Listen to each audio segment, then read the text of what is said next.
Alrighty, folks, so the Golden Globes happened last night.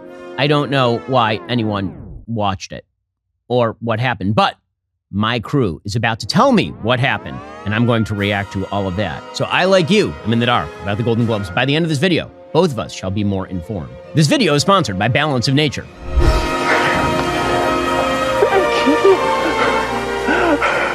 All right, let's jump right in. So apparently one of the big highlights of the night is there's a person named Joe Coy. I did not know who Joe Coy was. Apparently his performance was not well received, but he made a joke about Taylor Swift. You must never make jokes about Taylor Swift is the moral of this story. None of you shall ever joke about the 34-year-old woman who sings the songs of a 17-year-old girl while being, you know, about the age of my wife, who has 4 kids and is a doctor. So here is the joke that Joe Coy made about her at the Golden Globes. As you know, we came on after a football doubleheader. The big difference between the Golden Globes and the NFL, on the Golden Globes, we have fewer camera shots of Taylor Swift. I swear. There's just more to go to here. Sorry about that. That is a really innocent joke, and she is really ticked off. Like, of all the jokes that you should get offended over, that one is like not even remotely on the list. By the way, she should be more offended over the fact that the New York Times ran a 5,000-word piece last week speculating that she's actually queer.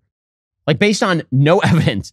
Like 5,000 words of it. But he told a joke about how the NFL has a lot of shots of Taylor Swift, which is absolutely true. By the way, the curse of Taylor is real. The Tay-Tay curse, super real. Travis Kelce, for the first time in multiple seasons, did not surpass 1,000 receiving yards. So the Yoko Ono of the Kansas City Chiefs, Taylor Swift's having her impact. Apparently, Coy then apologized for it. He said, it was cute. I was just saying, it was cute. I was just saying, it's just less cutaways. You know what I mean? That's all. I don't, like, I agree with, wow, a lot of sensitive people in the room. Also, apparently, Joe Coy told a joke about Barbie. As I found out, you're not allowed to do this. If you make a joke involving burning a Barbie, this is like the end of the world. So I can't, what did Joe Coy say about Barbie? No, it must not be said. No! The key moment in Barbie is when she goes from perfect beauty to bad breath, cellulite, and flat feet. Or what casting directors call character actor. Some I wrote, some other people wrote. Robert De Niro's here. Yo, I got the gig 10 days ago. You want a perfect monologue? Yo, shut up. You're kidding me, right? Slow down. I wrote some of these, and they're the ones you're laughing at. Look. Okay, so apparently people are mad for 2 reasons. One is that he made a joke about how the casting directors of Hollywood cast beautiful women in parts, which is true. And also the same point that Barbie is making.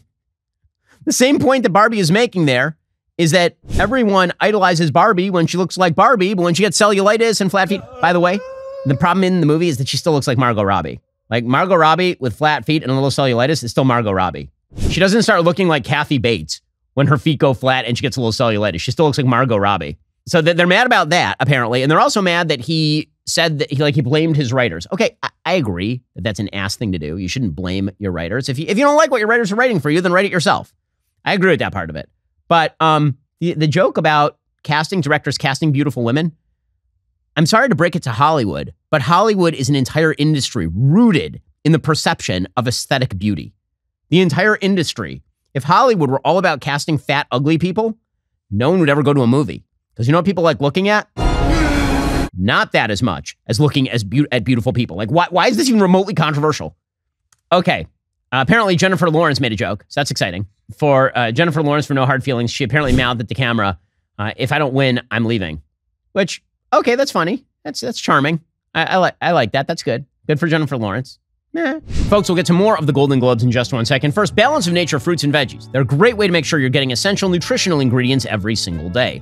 Balance of Nature uses an advanced cold vacuum process that encapsulates fruits and veggies into whole food supplements without sacrificing natural antioxidants. The capsules are completely void of additives, fillers, extracts, synthetics, pesticides, or added sugar. The only thing in Balance of Nature's fruit and veggie capsules are, well, you know, the fruits and the veggies. Right now, not only will my listeners get 35% off your first order, you'll now get a free fiber and spice supplement as well.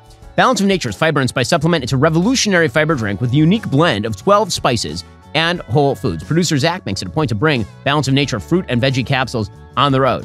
Actually, we were on the road recently, and I watched him carrying them around. There's never been an easier way to make sure you're getting your daily dose of fruits and veggies. Experience Balance of Nature for yourself today. Go to balanceofnature.com, use promo code Shapiro, get 35% off your first order as a preferred customer. Plus, get that free bottle of fiber and spice. That's balanceofnature.com, promo code Shapiro, for 35% off your first preferred order, plus a free bottle of fiber and spice. They also apparently created an entire award just for Barbie, which is really exciting. The Cinematic and Box Office Achievement Award, which used to be called the Kids' Choice Award, right? That was like the movie that all the kids saw. What was even nominated in that category, in the Cinematic and Box Office Achievement Award? Experience the world's foremost all-male comic ballet company as they bring their troupe of dancers. That sounds to the terrible. Travis Wow. Thank you so much. It's great to be at the Golden Globe. Oh, it's Mark Hamill. Only award show He's still with alive. an That's open awesome. Bar. So cheers. Now, all of us here know that getting a movie actually made is a miracle. But to make something that connects with all different types of people all around the world, that gets you excited to go to the movies, that's truly worth celebrating. These films were nominated not just for their popularity, but for the high caliber of their filmmaking. Okay, so they literally created an award just for Barbie because it wasn't going to win any of the artistic awards. Those all went to Oppenheimer. Instead, they had to create an entire... By the way, Oppenheimer could have won that one too, because Oppenheimer, made a boatload of money at the box office while actually being an artistic achievement, as opposed to Barbie, which is trash and made a lot of money. I have to find the actual nominees for Cinematic and Box Office Achievement and laugh at them. The nominees were Barbie, John Wick, Chapter 4, Guardians of the Galaxy, Volume 3, Oppenheimer, Taylor Swift, The Eras Tour, the Super Mario Brothers movie, Spider-Man Across the Spider-Verse, and Mission Impossible Dead Reckoning Part 1. So obviously, Cinematic Achievement was not a part of this. It was just we needed an award for Barbie, right? Like we're just going to make up an award for Barbie. That's all this was. In terms of which of these movies actually grossed the most? Let's see. Top grossing movies 2023. I believe Barbie grossed the most, so they could have just done that. They could have just done top box office achiever. The worldwide box office on Barbie is $1.4 billion. Man, there are a lot of dumb people on planet Earth. Super Mario Bros. Came in at $1.36 million, by the way. What did Taylor Swift The Eras Tour make?